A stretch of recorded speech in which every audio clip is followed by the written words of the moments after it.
आमिर मीर साहब, आप बताइएगा, दोनों ही एक दूसरे को जनवरी की डेडलाइन दे रहे हैं। हुकूमत कहती है कि ऑपोजिशन खतरे में है, टूट फूट का शिकार हो जाएगी। ऑपोजिशन कहती है कि हुकूमत खतरे में है, जनवरी तक घर जाएगी। आपके ख्याल में वाकई दोनों खतरे में हैं, या कोई एक खतरे में है, या कोई भी खतरे में नहीं है इस वक्त? देखिए शाहजेब साहब, ये पाकिस्तान की सियासत में एक काफ़ी अरसे के बाद जो टेम्परेचर है वो बहुत ज़्यादा हाई हो गया है, और इसमें अपोजिशन जो है वो तो धमकियां देती हुई और ख़तरे की बात करती हुई मुनासिब लगती है, लेकिन हुकूमत की तरफ से इस तरह की बातें करना जो है वो उसकी समझ नहीं आती। और वो कहते हैं, कभी कहते हैं जी मुंह पे हाथ फेर के कि मैं केक को देख लूँगा, कभी जो है वो कहा जाता है कि बस आने वाले दिनों में पता चल जाएगा किसकी टांगें कांपती हैं। उधर हुकूमत कह रही है जी कि ये चले जाएंगे, और ये कह रहे हैं कि जी दिसंबर या जनवरी तक हुकूमत चली जाएगी।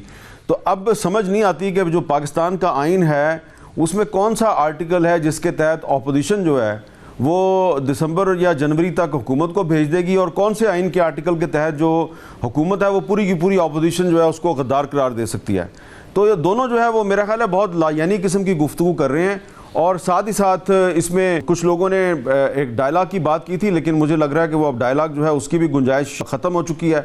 तो दिन ब दिन जो है ये टेम्परेचर मज़ीद मुझे बढ़ता हुआ नज़र आ रहा है, और इस टेम्परेचर को कम करना जो है वो हुकूमत के फ़ायदे में है, हुकूमत का मुफाद है। लेकिन ऐसा लगता है कि पाकिस्तान में लोगों के मसाइल बहुत बढ़ गए हैं, महंगाई बहुत ज़्यादा हो गई है, सरकारी अफसरान जो हैं उनके लिए भी बड़ा मुश्किल हो गया। वो भी चीफ सेक्रेटरी को और कैबिनेट सेक्रेटरी को लिख लिख के दे रहे हैं कि हमारे लिए घर जो चलाना बड़ा मुश्किल हो गया।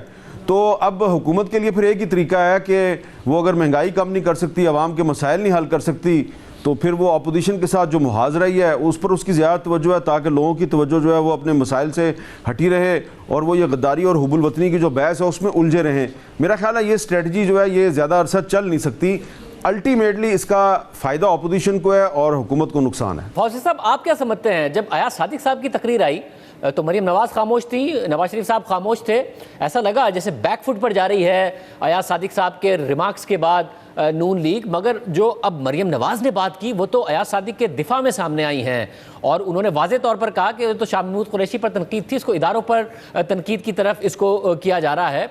आपको लगता है जितनी आगे वो चली गई हैं यही वाहिद रास्ता है कि वो मजीद हीट बढ़ाएं, ये सब नून लीग की जो सियासत है वो नुकसान की तरफ जा रही है आपके ख्याल में? इस वक्त जो उनकी पोजीशनिंग हो गई है वो बिल्कुल क्लियर है। मुझे ये लगता था कि जिस वक्त ये अयाज सादिक साहब का मामला मंजर आम पे आया और ये कंट्रोवर्सी खड़ी हुई, और उसके बाद हर तरफ जो है वो इल्जामात की एक बारिश शुरू हुई, तो मुझे ये लग रहा था कि शायद इस हवाले से नून लीग जो है वो कुछ हद तक जो है वो एक कदम पीछे बढ़ाएगी। लेकिन अब मुझे ये अंदाजा हो रहा है कि उन्होंने ये फैसला कर लिया कि जिस तरह की महाजराई हो गई है पाकिस्तान में, और जिस तरीके से दोनों साइडों ने अपनी पोजीशनिंग कर ली है, और जिस तरीके से शदीद किस्म की अल्फाज की गोलाबारी हो रही है, उसमें अगर कोई एक साइड एक कदम भी पीछे लेती है तो वो उसकी शिकस्त समझी जाएगी। ये एक बड़ा ही यानी कि एक अफसोसनाक सूरत हाल पाकिस्तान की सियासत में खड़ी हो गई है, जहां पे रैशनैलिटी ये कहती है कि आप थोड़ा सा लचक अपनी पोजीशन में पैदा करें, लेकिन सियासी मजबूरियां ये कहती हैं कि अगर आपने लचक पैदा की तो उस लचक को आपकी कमजोरी समझा जाएगा। इसलिए मुझे ये लगता है कि नून लीग इस कंक्लूजन पे पहुंची है कि जो भी कहा, जिस वजह से भी कहा और जैसे भी कहा, उसके पीछे डट के खड़े हो जाओ, इसके अलावा कोई चारा नहीं। मगर हुकूमत की एक और उम्मीद है, और वो ये कि अगर इस बयानिए पर और इस रास्ते पर चलती रहती है नून लीग, तो टूट फूट का शिकार हो जाएगी नून लीग। MNAs MPAs वजन नहीं उठा पाएंगे इस बयानिए का, इसमें जितनी शिद्दत आती जाएगी। जनरल अब्दुल कादिर बलोच का मामला हमने सामने देखा है, नून लीग उसके हवाले से कहती है ज़ेहरी साहब का मसला है, कादिर बलोच साहब एक अलग मौक़िफ़ देते नज़र आते हैं। आपको लगता है कि हुकूमत की ये उम्मीद दुरुस्त है कि अगर इस रास्ते पर आगे चलती है नून लीग तो उसमें टूट फूट होगी? देखिए, इसमें 2-3 फैक्टर्स हैं जो ये जो आपने सवाल पूछा है उसमें वो प्ले आउट करते हैं। पहला तो शायद फैक्टर ये है कि नून लीग पिछले तकरीबन 2-2.5 साल से बहुत ही उसने सख्त जो है वो माहौल देखा है, हालात देखे हैं, और यानी कि एक सोचा ये जा रहा था कि शायद इलेक्शंस के बाद पार्टी में कुछ टूट फूट हो और लोगों को छोड़ के जाएं। वो जो एक मैक्सिमम प्रेशर था वो तो उन्होंने बर्दाश्त कर लिया, इमरान खान और PTI गवर्नमेंट का और नैब का। अब आया है दूसरा प्रेशर जो कि है नए बयानी का, जिसमें वो direct face to face establishment से हो गए हैं। ये एक नया चैलेंज है, क्योंकि इस चैलेंज में नून लीग के अंदर है मुमकिन है कुछ ऐसे लोग हों जिनका अभी हमने देखा, मिसाल के तौर पर जनरल कादिर बलोच, जो शायद अनकंफर्टेबल हो इस बयानियत से लेकिन मुझे ये लगता है कि जो पार्टी की कोर है और जो उनका सेंट्रल पंजाब में जो उनका बेस है, वहां से इस वक्त कम से कम टूटने का खतरा इसलिए नहीं है क्योंकि वो लोग जो नून लीग की कोर में है, जो उसका हिस्सा है, उन्हें ही मालूम है कि अगर वो टूटते हैं तो दूसरी तरफ उनके पास कोई चॉइस नहीं है और उनका सियासी करियर जो है वो उस तरीके से उतना मुस्तहकम नहीं रहेगा, तो शायद सेल्फ प्रिजर्वेशन के लिए वो इस वक्त नून लीग के साथ जुड़े रहे। सब ये जो केसेस का और ये सारा मामला है, हमने देखा कि पिछले 2.25 साल में तहरीक इंसाफ इस राह पर चली, कारकर्दगी पर फोकस नहीं था, तो नज़र आया गवर्नेंस के कितने मसाइल हैं, महंगाई के कितने मसाइल हैं, और जितने लोग अंदर गए थे जेल में वो ज़मानतों पर बाहर भी आ गए। अब दोबारा वज़ीर आज़म का फोकस यही है, ना सिर्फ जेल में डालने पर है बल्कि तकलीफदा जेल में डालने पर है कि इस किस्म के जेल में हो कि इनको तकलीफ भी साथ साथ हो, जिसकी शहबाज शरीफ साहब बात करते नज़र आते हैं।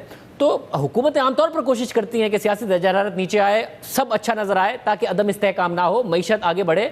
क्या कोई स्ट्रेटजी, कोई हिकमत अमली है इस वक्त आपके ख्याल में वज़ीर आज़म के जहन में, जिसकी वजह से अगर अपोजिशन अदम इस्तेहकाम उसे सूट करता है तो हुकूमत भी उसमें हिस्सा ही डाल रही है बजाय इसके कि सिचुएशन को काम डाउन करे? देखें शाहजेब साहब, जब इमरान खान साहब की हुकूमत आई थी ना 2018 में, तो हुकूमत आने के कुछ दिन के बाद उन्होंने बहुत से लोगों को बुलाया था, मीडिया के, मैं भी था उनमें शामिल। तो उन्होंने कहा जी हमें बस 3 महीने दे दें तो 3 महीने में हम पाकिस्तान को बदल देंगे। तो हुकूमत आने के फ़ौरन बाद इमरान खान साहब का टारगेट था 3 महीने। और अगर आपको याद हो तो 2018 से पहले जो उन्होंने बहुत से इंटरव्यूज़ दिए तो उसमें वो कहते थे कि अगर ऊपर लीडर अच्छा हो तो 90 दिन में तब्दीली ला सकता है। तो शुरू में इमरान खान साहब का टारगेट था 3 महीने। अब जब 3 महीने पूरे हो गए और तनकीद शुरू हुई हुकूमत पे, तो उन्होंने फिर बुलाया, उन्होंने कहा नहीं यार 6 महीने दे दें। और फिर आपको याद होगा कि ये भी कहा गया कि इस वक्त मुल्की हालात का तकाजा है कि सिर्फ अच्छी खबरें दी जाएं, नेगेटिविटी जो है उसकी तरफ तवज्जो ना दी जाए, तो आप सिर्फ अच्छी खबरें दें। तो अगर आप अच्छी खबरें देंगे तो देखें पाकिस्तान 6 महीने में बदल जाएगा। जब 6 महीने गुजर गए तो फिर कहा कि अब 9 महीने दे दें। 9 महीने गुजरे तो कहा 1 साल दे दें। 1 साल के बाद कहा 1.5 साल दे दें, फिर 2 साल, तो अब 2.5 साल गुजर गए हैं। तो अब मुझे लगता है कि शायद हुकूमत के अंदर जो है ना, बहुत से लोग, उनको भी ये पता है कि अब हमारे लिए अगले 5 साल में तमाम वादे पूरे करना बहुत मुश्किल है। कल रात को एक जगह पर बहुत से पीटीआई के लोग इकट्ठे थे, वहाँ पे बहुत से फेडरल मिनिस्टर्स भी थे, पीटीआई के मरकज़ी कायदीन भी थे।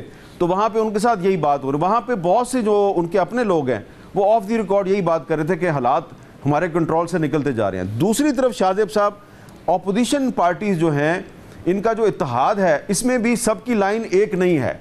इनकी लाइन एक दूसरे से मुख्तलिफ नज़र आ रही है।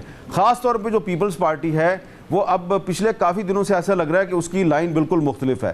तो उनमें भी उतना हमें इत्तेहाद नज़र नहीं आ रहा जितना ज़रूरी है। यानी कि जितने बड़े बड़े दावे वो कर रहे हैं बिलावल साहब गिलगित बल्तिस्तान की इलेक्शन कैंपेन में कि जनवरी तक हम इस हुकूमत को भेज देंगे। भाई अभी आपने 11 दिन पहले आपने एक अपील की थी कि जी आईजी सिंध और बाकी जो सिंध पुलिस के अफसरान हैं वो हड़ताल पे जा रहे हैं, छुट्टी पे जा रहे हैं, तो इन्वेस्टिगेशन करें। वो 10 दिन तो गुजर गए, तो अब आप खामोश हैं, अब आप नहीं बोल रहे, अब नवाज शरीफ साहब बोल रहे हैं, नून लीग वाले बोल रहे हैं। तो इनकी भी पॉलिसी एक नज़र नहीं आ रही। तो ये दोनों जो हैं, ना हुकूमत की गवर्नेंस ठीक है, ना अपोजिशन का इत्तेहाद मिसाली है। तो दोनों तरफ प्रॉब्लम है। लेकिन फिर मैं दोबारा यही कहूँगा कि अल्टीमेटली जो लूज़र है वो हुकूमत होगी, क्योंकि हुकूमत के स्टेक्स हाई होते हैं। और उसके बावजूद फाज़ल साहब, हमें नज़र आ रहा है कि हुकूमत अगर हीट साथ साथ बढ़ा रही है तो आपको लगता है हिकमत अमली के तहत है जो वज़ीर आज़म तकारीर करके और जो कार्रवाइयाँ अपोजिशन के खिलाफ करके हो रहा है, या आपको लगता है इसका नुकसान ही है हुकूमत को? देखिए शाहजेब, अब यह इस वक्त सही और गलत का जो पैमाना है वो भी डिस्टर्ब हो गया है। यानी अब अगर आप हुकूमत के नुक्ते नज़र से देखें तो वो भी ये समझते हैं कि अगर इस टाइम हम अपोजिशन को ज़्यादा स्पेस देते हैं, हम कुछ लचक दिखाते हैं, हम कुछ नरमी दिखाते हैं, हम कुछ अकोमोडेट करने की उनकी पोजीशन को कोशिश करते हैं, तो अपोजिशन और दीगर लोग ये समझेंगे कि हुकूमत प्रेशर में आ गई है, दबाव में आ गई है और बैकफुट पे चली गई है। ये इसलिए इतना बड़ा प्रॉब्लम खड़ा हो गया क्योंकि जब दोनों तरफ से ये एहसास हो गया कि हम पीछे नहीं हट सकते, तो फिर आगे का रास्ता जो है वो बंद होता जा रहा है और आगे की जो स्पेस है वो खत्म होती जा रही है। आपने ये देखा कि पीएमएलएन की जो पोजीशनिंग है और उसका जो जलसा जुलूस है, उसके मुकाबले में अब पीटीआई भी ये कह रही है कि हम भी उस तरीके के जलसा जुलूस शुरू कर रहे हैं। यानी हुकूमत अब एक बार फिर एक कंटेनर मोड में जा रही है और ये कॉन्फ्रंटेशन, ये जो तसादुम है, इसकी फिजा बढ़ती जा रही है। मसला ये है कि हमेशा जब भी इस तरह की सूरत हाल पैदा हुई है जो माजी में होती रही है, तो कोई ना कोई रेफरी रहा है, कोई ना कोई अंपायर रहा है जो बीच में अखाड़े में आता है, दोनों को अलग करता है। इस बारी वो रोल कोई अदा करता नजर नहीं आ रहा और इसलिए सूरत हाल ज्यादा डेंजरस हो रही है।